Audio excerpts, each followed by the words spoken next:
बिस्मिल्लाहिर्रहमानिर्रहीम। हिंदुस्तान की नादानी थी कि उसकी सोच में ये बात आई कि पाकिस्तान जो कुछ हिंदुस्तान के ऊपर बरसाता है, चाहे वो बम की सूरत में हो, चाहे वो मिसाइल की सूरत में हो, वो शायद IMF के लोन के नतीजे में। पाकिस्तान ने इस हवाले से जब IMF से रब्ता किया तो IMF ने वजाहत की कि पाकिस्तान को दिए जाने वाला लोन किसी बम बनाने के लिए, किसी एयरक्राफ्ट को ख़रीदने के लिए नहीं, बल्कि पाकिस्तान के ज़र मुबादला के ज़खायर में एक वैल्यू दिखाने के लिए है। हिंदुस्तान को वजाहत यकीनन मिल चुकी होगी, क्योंकि हिंदुस्तान की सोच में या उसके इकोनॉमिस्ट या उसके जो भी लोग हैं उनकी अक्ल के अंदर कमी थी कि उन्होंने इस तरह के सवालात उठाए। आज के प्रोग्राम में बहुत सारी बातें करेंगे। बजट करीब है, 2 से गो के 10 तारीख तक चला गया है, 10 जून तक, ईद के बाद देखेंगे क्या सूरत हाल बनती है, IMF के साथ नेगोशिएशन के क्या मामला हैं और आगे कैसे बढ़ा जा सकता है। ताजरों के मुतालबात, ताजरों के मामलात, ताजरों से होने वाले मुतालबात, उन तमाम चीज़ों का भी जायज़ा लेंगे। प्रोग्राम के पहले से मेरे साथ मौजूद है खाका नजीब साहब। डॉक्टर साहब, बहुत शुक्रिया आपके वक्त का। डॉक्टर साहब, पाकिस्तान और IMF के दरमियान मुज़ाकरात का एक ऐसा लगता है कि एक नया मोड़ आ गया है। IMF कहता है कि आप ठीक कर रहे हैं, लेकिन गुफ्तो शनीद किसी ख़त्म पर नहीं पहुंची। तारीफ़ें भी हैं पाकिस्तान की और कुछ जगहों पर जो है वो तवज्जो का मामला भी आया है। तो अगर आम अल्फाज में लोगों को समझाने के लिए इसको एक्सप्लेन किया जाए तो क्या गुफ्तगू बनेगी कि IMF पाकिस्तान इस वक्त कहाँ खड़े हुए हैं? फौद भाई, अगर आप मेरी और अपनी गुफ्तगू याद करें बहुत अरसे पहले, तो मैंने आपको हमेशा कहा था कि पाकिस्तान को IMF की एंगेजमेंट के बगैर चलाना प्रूडेंट पॉलिसी मेकिंग नहीं है। तो जो IMF की एंगेजमेंट हुई है पिछले 1-1.5 साल में, सितंबर में ये प्रोग्राम और उससे पहले 9 मंथ का प्रोग्राम, तो पाकिस्तान अल्हम्दुलिल्लाह एक मैक्रो स्टेबिलिटी जो है वो पाकिस्तान ने अचीव कर ली है। जिसका मतलब यह है कि अफरात ज़र कम हुई, बैरूनी खसारा संभला और रिजर्व्स का कॉन्सिक्वेंटली बिल्डअप जो है वो 11-12 अरब डॉलर के करीब हुआ। अब 13 अरब हो गया है, उनके पैसे भी आ गए हैं। देखिए, इस वक्त जहां पे खड़े हुए हैं फंड के साथ, उसको इस तरह से समझना चाहिए कि एक नया बजट जो है वो आने वाला है। उस नए बजट के जो खद्दो खाल हैं वो तय होने हैं IMF के साथ।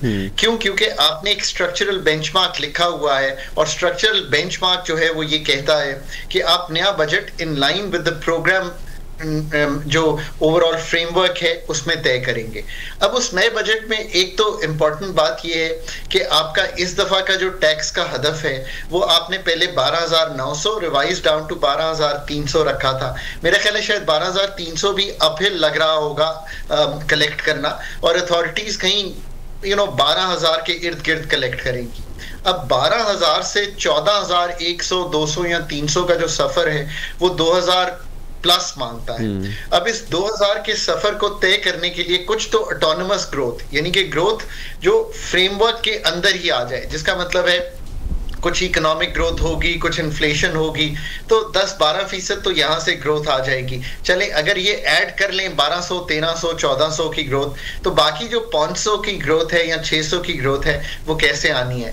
आई think this is one of the major factors जो फंड के साथ डिस्कस करने हैं और इख्तिताम को पहुंचना है। This is difficult for anyone to come across right now, because आखिर क्या करें आप? FEDs तब्दील करते हैं, आप कुछ टैक्सों की मद में रद्दो बदल करते हैं, फिर इन्फोर्समेंट करते हैं, जो स्टक अप सेल्स टैक्स है उसको निकालने की कोशिश करते हैं, कुछ शुगर पे जो रेट्स हैं शायद 72 रुपए पे लगी हुई है FED, उसको तब्दील करते हैं, फर्टिलाइजर पे तब्दील करते हैं, आप कोई GST की एग्जेम्पशंस उड़ाते हैं। आप ये सब कुछ जब करेंगे तो फिर कहीं आप यहाँ पे पहुंचेंगे। अब ये इटसेल्फ एक चैलेंजिंग टास्क है, अनदर 2000 बिलियन। एक तो आई थिंक ये चीज जो है अभी अंडर डिस्कशन है। फिर एक पूरा फ्रेमवर्क बनना है जो पाकिस्तान ये चाहता है और चाहना चाहिए भी, और फंड को समझना चाहिए कि फवाद की सैलरी पे बहुत ज्यादा टैक्स है। मैन्युफैक्चरिंग पे एक 29% टैक्स है, उसके ऊपर 10% एक आपने एक्स्ट्रा सुपर टैक्स लगाया हुआ है, 5-7% मिला लीजिए वर्कर्स का, तो ये 45% बन गया। अगर मैं ओनर हूं और मैं डिविडेंड भी अपने आप को देना चाहता हूं तो इस 45 के ऊपर 15% मुझे डिविडेंड पे भी देना पड़ेगा। अच्छा, अब खित्ते में मैन्युफैक्चरिंग फिर आगे कैसे बढ़ेगी? सो पाकिस्तान की ये 2 ख्वाहिशात हैं कि इस पर डिस्कशन होनी चाहिए और इसको तय करने के लिए आगे किसी तरह हमें जाना है। अब इससे आगे चलिए तो फिर एक ये भी ख्वाहिश होगी कि किसी तरह जो PSDP का फ्रेमवर्क है वो 1000 अरब के करीब रहे। ये किस तरह तय होना है। आई थिंक ये हैं सारी वो चीजें जो इस वक्त इन्फोर्समेंट के थ्रू टैक्सेस लाना। फिर ऑब्वियसली फंड ये चाहेगा कि हॉरिजॉन्टल इक्विटी पैदा की जाए। आपने कहा रिटेलर्स पे एक स्कीम लाए हैं हम लास्ट ईयर 50 अरब रुपए कलेक्ट करने के लिए, नहीं कामयाब हो सकी, तो वो कैसे आगे बढ़ना है उस पे, ये एक इंपॉर्टेंट एस्पेक्ट होगा। अब इन सारी चीजों को आप लेकर चले। फिर एक ख्वाहिश फंड की हमेशा रही है। एक चीज खाकान साहब इसमें और ऐड कर लीजिएगा कि IMF का ये कहना कि कर्ज जो हमने दिया है सिर्फ ज़राए मुबादला के ज़खायर बढ़ाने के लिए है, ये खर्च करने के लिए या बजट बनाने के लिए नहीं है। इस वजाहत की IMF को ज़रूरत क्यों पड़ी सर, ये भी ऐड कर लीजिएगा काइंडली इसमें।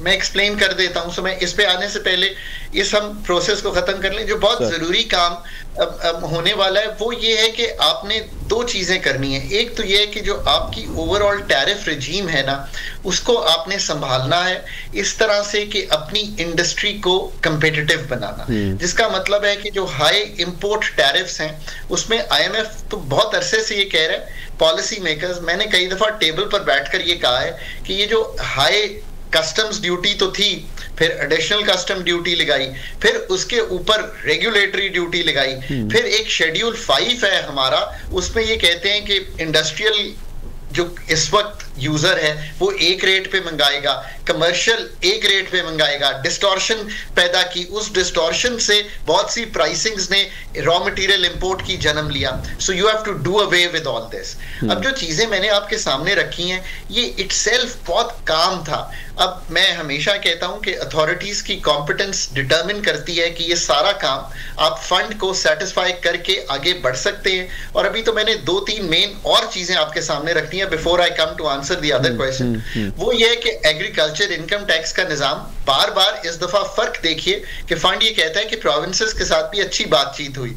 मतलब यह है कि एग्रीकल्चर इनकम टैक्स जनवरी में लिख कर दिया था कि लगाना है, उससे पैसे कमाने हैं। अब फिर जुलाई में ले गए, तखमीना 800 अरब रुपए का है जो लोकल रिसर्च ने दिखाया है, पर मैं कहता हूं 100, 150, 200 अरब ही निकालने हैं, तो उसका सारा फ्रेमवर्क फंड को कन्विंस करना है।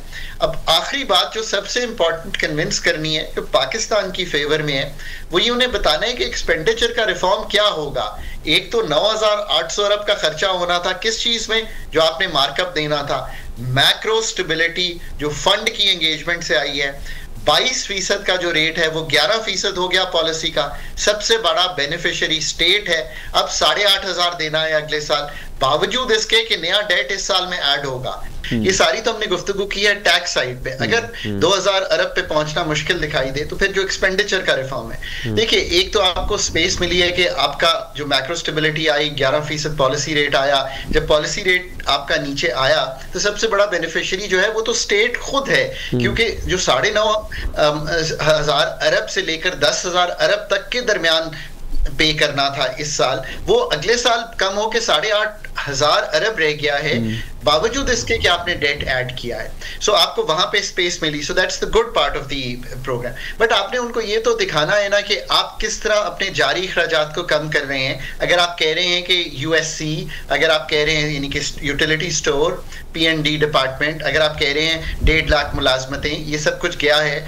तो इसका जो नेट इम्पैक्ट है वो क्या है, नंबर 1। नंबर 2, अगर आप प्रोविंसेस को शिफ्ट कर रहे हैं सब्जेक्ट्स, जो 17 सब्जेक्ट्स, हालांकि NFC किए बगैर आप आगे फेडरल फिस्कल फ्रेमवर्क को ठीक नहीं कर सकते। ये सबसे इंपॉर्टेंट बात है। मैं जितनी मर्जी मर्तबा ये बात करूं वो कम होगी, क्योंकि फेडरल फिस्कल फ्रेमवर्क ब्रोकन है। बार बार हम खसारा बहुत बढ़ा हुआ करते हैं तो उससे करंट अकाउंट का भी खसारा होता है, क्योंकि जो करंट अकाउंट का खसारा है उसकी कोरिलेशन है आपके मालियाती खसारे के साथ। ये बात समझ नहीं रहे बिकॉज बहुत कम इकोनॉमिस्ट्स हैं जो इस वक्त सेटअप में मौजूद हैं। वो शायद ये बात पाकिस्तान हम बहुत क्लियरली हमें समझ लेनी चाहिए। सो अगर ये आपने करना है तो जो 17 सब्जेक्ट हैं जो वो नीचे देने वाले हैं वो नीचे दे दीजिए, जब तक NFC नहीं होते उनके रकमें नीचे दे दीजिए, उन पे खर्चा ना कीजिए, क्योंकि आप बहुत बड़ा चंक NFC के थ्रू तो नीचे दे चुके हैं। सो ये आपने दिखाना है। Income support program poverty subject है किसका?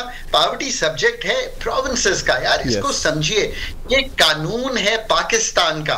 पाकिस्तान का आइन जो सबसे बड़ा कानून है पाकिस्तान का, वो ये कह रहा है, हम और आप नहीं कह रहे या कोई स्कॉलर्स नहीं कह रहे, तो अगर वो सब्जेक्ट ही पॉवर्टी नीचे का है तो फिर 700 अरब रुपए के करीब जाकर वफाक कैसे उस पर खर्च कर सकता है?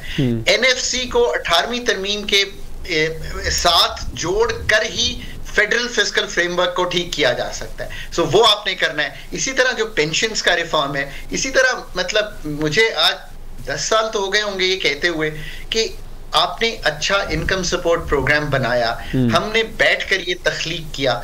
मकसद ये था इसका सबसे बड़ा कि आप जो इनडायरेक्ट सब्सिडीज बिजली के निर्ख को खराब करके देते हैं, उसको डिस्टॉर्ट करते हैं, 200 यूनिट के लिए एक, 100 यूनिट के लिए एक, 400 यूनिट के लिए एक, इससे निकल जाते। और ये इंपॉर्टेंट बात करता हूं फवाद, ये आपने पहले भी नहीं सुनी होगी, वो ये कि हम बिजली के क्वांटिटी को इस्तेमाल करने पर सब्सिडी देते हैं, इस पे ना जाइए। इनकम कितनी है फवाद की वो देख कर और खाकान की सब्सिडी दीजिए।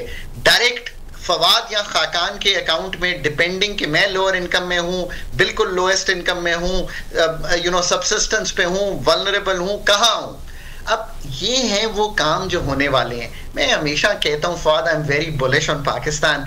यार मैंने अभी आपको एक बजट का खाका रखा है जो एक्सपेंडिचर रिफॉर्म पे, पाकिस्तान को गुड फॉर ग्रोथ करने पे, जिसका मतलब है टैरिफ रिफॉर्म पे, पाकिस्तान में वर्टिकल और हॉरिजॉन्टल इक्विटी, फवाद जो टैक्स थे, मैन्युफैक्चरिंग जो टैक्स थे, रियल एस्टेट जो टैक्स थे, एग्रीकल्चर इनकम जो टैक्स थे, उस सबको बराबर करने पे। और आखिरी बात यह है कि पाकिस्तान में एक इन्वेस्टमेंट फ्रेमवर्क को बढ़ाने पे, अगर रियल एस्टेट पे टैक्स लगेगा तो मैन्युफैक्चरिंग बढ़ेगी। ये है बजट जो बनना है। आईएमएफ से इनमें से क्या क्या चीजें फाइनलाइज होती हैं, और चूंकि ये एक हेवी एजेंडा है, so obviously I think talks will go on till we finalize. आपने बहुत इंपॉर्टेंट सवाल, मेरा एक सवाल बीच में था सर, वो रह गया जो जिसका जवाब आपने देना है।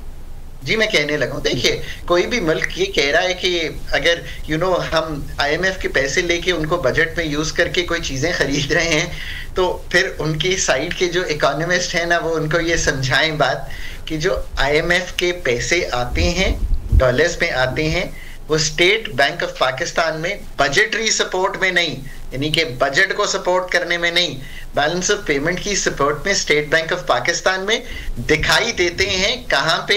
यानी कि जब मैं कहता हूं यार 11 अरब डॉलर के रिजर्व्स हैं, अगर 1 अरब डॉलर आया तो 12, एक और अगर 1.4 अरब डॉलर की रेजिलियंस फैसिलिटी के अंदर आया तो 13.4 अरब डॉलर पे वहां पार्क हो गए। तो इतना तो समझिए ना, या अपने इकोनॉमिस्ट से ही समझ लीजिए कि that money is parked there in the balance of payment. मैं खाकान साहब थोड़ा सा ऐड कर दूं इसमें एक जुमला। जी ऐड कर। आम अल्फाज में ये है कि हमने जो बम और मिसाइल खरीदे हैं या जो तैयारे खरीदे हैं वो इन पैसों से नहीं खरीदे हैं। ये आपकी बेवकूफ़ी है कि आप समझें कि इन पैसों से खरीदे गए हैं। यही बात है सर।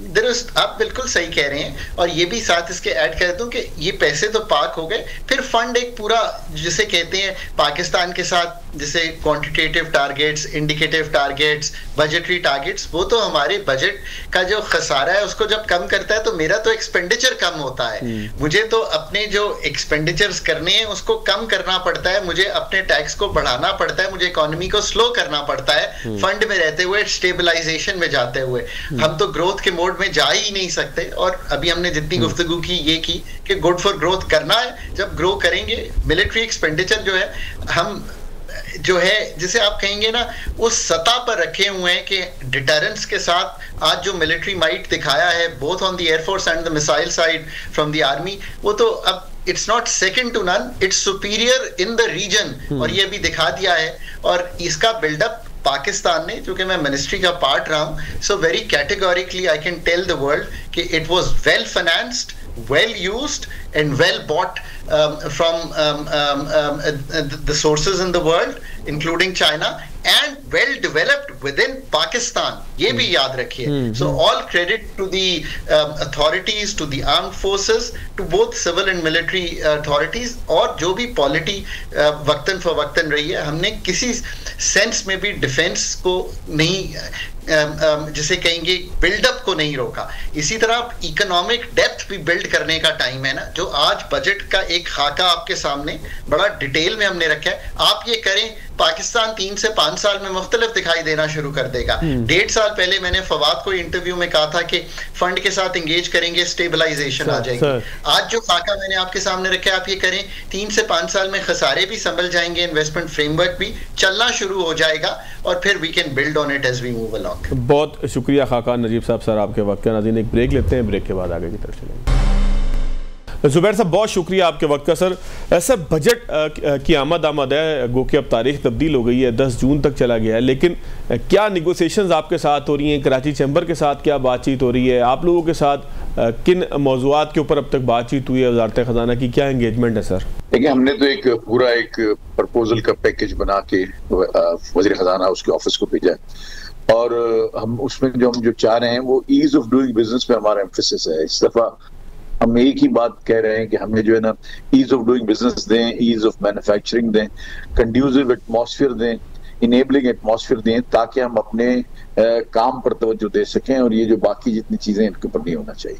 ये जब मैं बात करता हूं तो इसका मतलब ये होता है कि हम हैरेसमेंट की बात कर रहे हैं, तो पे दर पे जो SRO निकलते हैं हम उनकी बात कर रहे हैं, हम उनकी बात कर रहे हैं जिसमें ऑडिट के नोटिस आते हैं, इसके आते हैं, वो उसके आते हैं, तो हम उसी के अंदर अपना वक्त हमारा सर्फ हो जाता है। हम उसकी बात कर रहे हैं कि आप गैस की फराहमी को यकीनी बनाएं रिक्वायर्ड प्रेशर में और रिक्वायर्ड क्वांटिटी में, और उसको उसके टैरिफ को आप हमारे जो रीजनल कॉम्पिटिटर्स हैं उसके बराबर ले आए।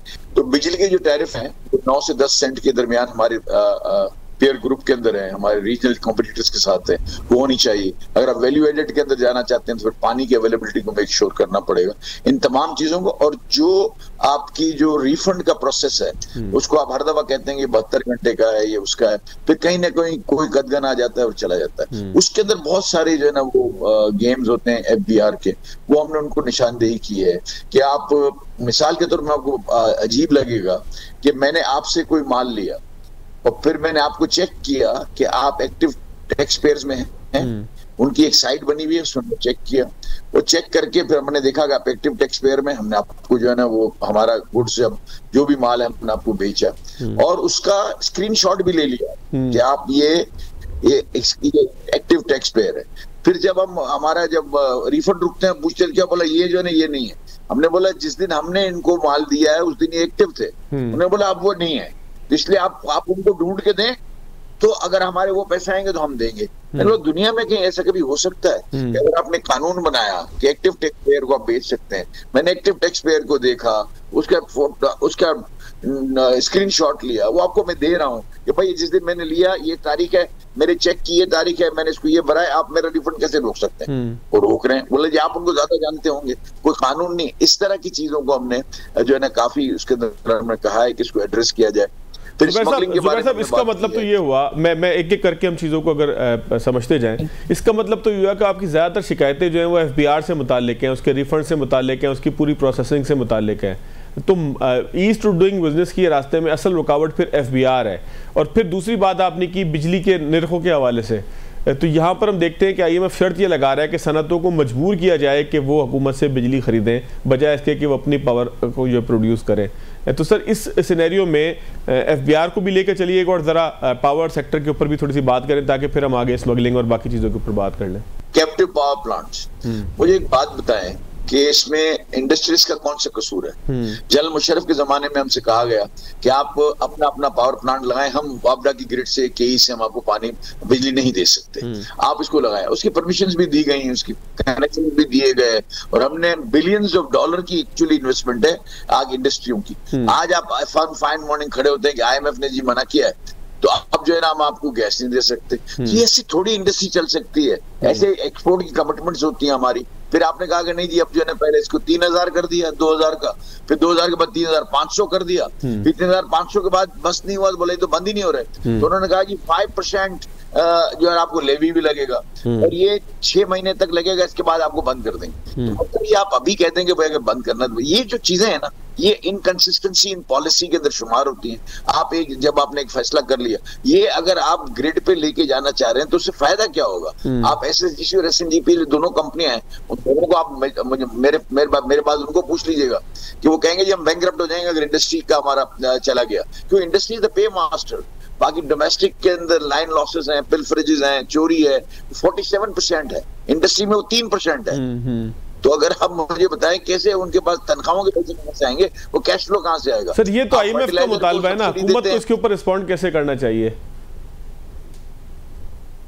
हुकूमत को इसको फाइट आउट करना चाहिए। हमने कहा कि हम आपसे बात करवाएं, हम आईएमएफ से हम बैठ को बात करने को तैयार है, हम उनको समझाएं कि भाई है क्या। अब मैं ये बिलियंस मेरे रुपए, अरबों रुपए चले जाए, फिर मैं अरबों रुपए वापडा को केई को भरूं ताकि मैं नया कनेक्शन लूं, ये मतलब क्या हम कैसे चलाएंगे? हमारी फाइनेंशियल क्या मतलब, मैं समझ नहीं सकता ये कोई ऐसा हो सकता है। ये आईएमएफ भी ऐसी बात कहे कि अच्छा आप कोई बात नहीं, आपके जो जंक हो गया, जो आपके पास जनरेटर्स हैं, और अब आप ग्रिड से कनेक्शन ले लें। अगर आप ग्रिड से कनेक्शन लेते हैं तो आज भी सर्कुलर डेट तो जमा हो रहा है, वो और ज्यादा हो जाएगा। ये कौन सी मंतक है? मतलब हमें कोई मतलब मैं कहना नहीं चाहता, लेकिन ऐसा लगता है कि ये इंडस्ट्री को चलाना नहीं है और इंपोर्ट ओरिएंटेड इकोनॉमी बनाना है, एक्सपोर्ट ग्रोथ को हमको खत्म करना है, ऐसा लगता है हमें। मैं भी हमारी बात बिल्कुल गलत हो, लेकिन आप देखिए ना अभी अब पूरी इंपोर्ट की रिजीम को लिबरलाइज कर रहे हैं और मैक्सिमम टैरिफ को 20 से 15% लेके आ रहे हैं। फिर जो रीजन दे रहे हैं वो ये दे रहे हैं कि बहुत सालों तक प्रोटेक्शन दिया इंडस्ट्री को, अब जरूरत नहीं है। एक तरफ आप गैस के रेट बढ़ा के इंडस्ट्री का जो है ना आपका कॉस्ट ऑफ डूइंग बिजनेस बढ़ा रहे हैं, दूसरी तरफ आप जो है ना यहाँ जो है ना डंपिंग के रास्ते खोल रहे हैं। आप अगर 15% अगर हमारी प्रोटेक्शन कम होगी, तीसरी तरफ आप ये बोलते हैं कि एक्सपोर्टर्स को सपोर्ट करने के लिए हमने इंपोर्ट की प्राइसेस कम की। पता नहीं मतलब ये तो मतलब मेरी सारी एजुकेशन भी मेरा लगता है मुझे बेकार हो गया कि ये मतलब what is the phenomenon beside this. Sir हो सकता है नई किताबें लिखी जा रही हो मोतीवाला साहब, आपको पता ना हो, नई किताबें लिखी जा रही हो कोई इंडस्ट्री चलाने की। हो सकता है जी, बिल्कुल आपकी बात बिल्कुल सही है, आई टोटली। लेकिन वो किताब को के ड्राफ्ट को तुमसे शेयर कर लें, हम उसको अडॉप्ट कर सकेंगे, नहीं कर सकेंगे, हम चला सकेंगे, नहीं चला सकेंगे, ये तो हमें पता होना चाहिए ना आज। और दूसरी बात ये है कि वापडा और KE are not reliable power suppliers.